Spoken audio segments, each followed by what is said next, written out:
Hey folks, so this is my review of the latest episode of the Communification podcast that I just listened to.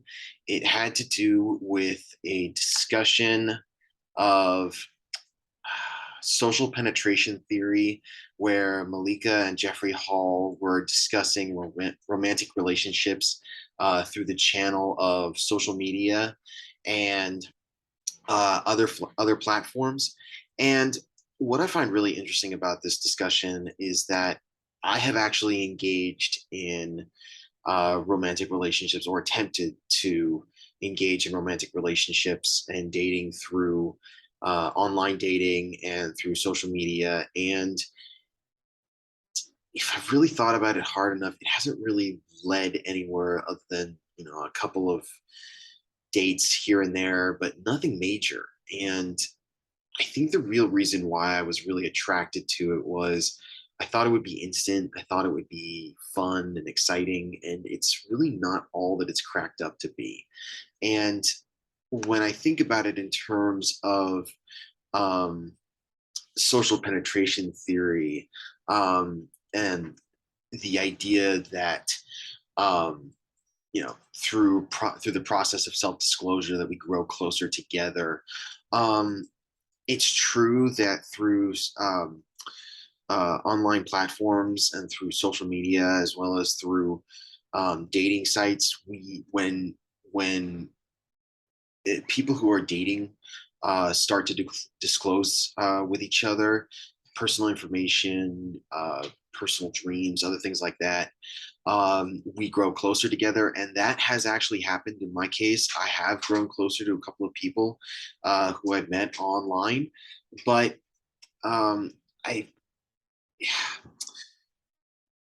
when Jeffrey Hall talks about the idea that there's something special about face-to-face relationships, he really does make a good point, because when it comes to online dating, I feel like there's a disconnect between in-person dating and online dating. I don't feel like when it comes to online dating, you get that same connection the way you do if you meet in person.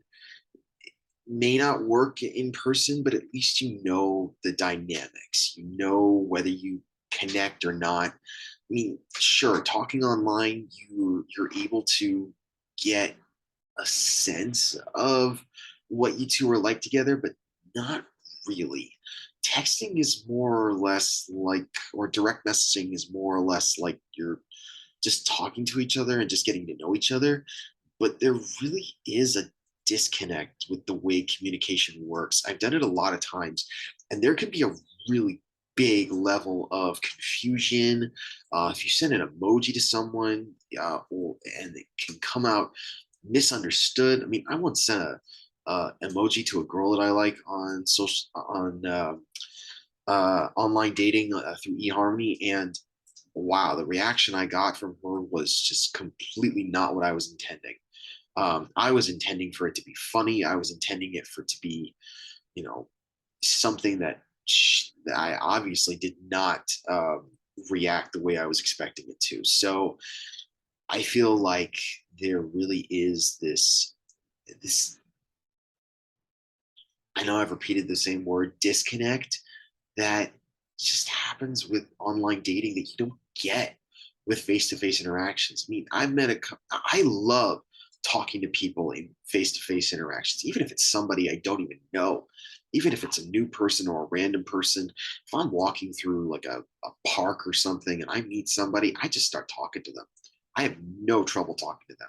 I do have a little bit of social anxiety when it comes to talking to pretty girls that I've never met, but who in this world doesn't? Um, but I feel like when it comes to the idea of online dating, it's almost become the norm, especially where we are at today in this world with COVID-19, and there being this lack of face-to-face interactions because we're all afraid of getting sick. We're all afraid of coming in close contact with each other, and we don't know who's vaccinated. We don't know who isn't vaccinated. Um, and this creates a whole level of craziness and overwhelming anxiety because we have no idea what's going to happen. We have no idea if one person's going to get us sick. We have no idea if we're going to get the other person sick. So it, online dating has unfortunately become the norm of where we're at in society right now. And I don't think that that's going to change. I think it's actually going to just become more normalized and more regular. Um, that's why I prefer to be in a face-to-face interaction. That's why I'm in college, why I'm at SDSU. It's why I'm here and trying to socialize more. It's why I'm trying to get out. It's why I'm trying to be more social, more getting out of my shell, getting to meet people and all that stuff. Because I've really been living in this like cocoon like shell of where I want to be, where I want to break out of my shell and become a butterfly, but it just hasn't happened. And I just haven't been placed in that right frame of mind, nor have I been placed in that frame of environments where I am, where I want to interact with people. That's why I go to all these events on campus. Why I go to all these events through different programs and other things like that. Because I really want to try and connect with people. I really want to try to find that special someone. I don't know if they're out there. I don't even know if I'll find them, but I think it's gonna happen. I hope it's gonna happen. I hope I'm gonna meet somebody, but I really don't think it's gonna be through social media. I really don't think it's gonna be through online dating. I think that eventually I'll meet somebody and it's gonna be through face-to-face interactions.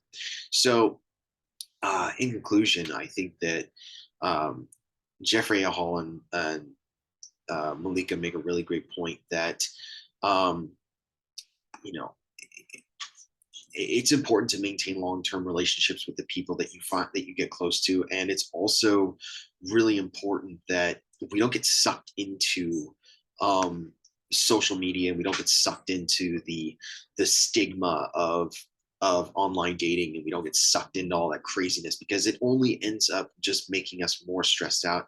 It only ends up in making us more self-critical of ourselves, and more just completely devoid of any understanding of what it means to be human. Almost, I believe that social media has created a really large divide between what makes us human and what makes us just drones in a never-ending cog of craziness.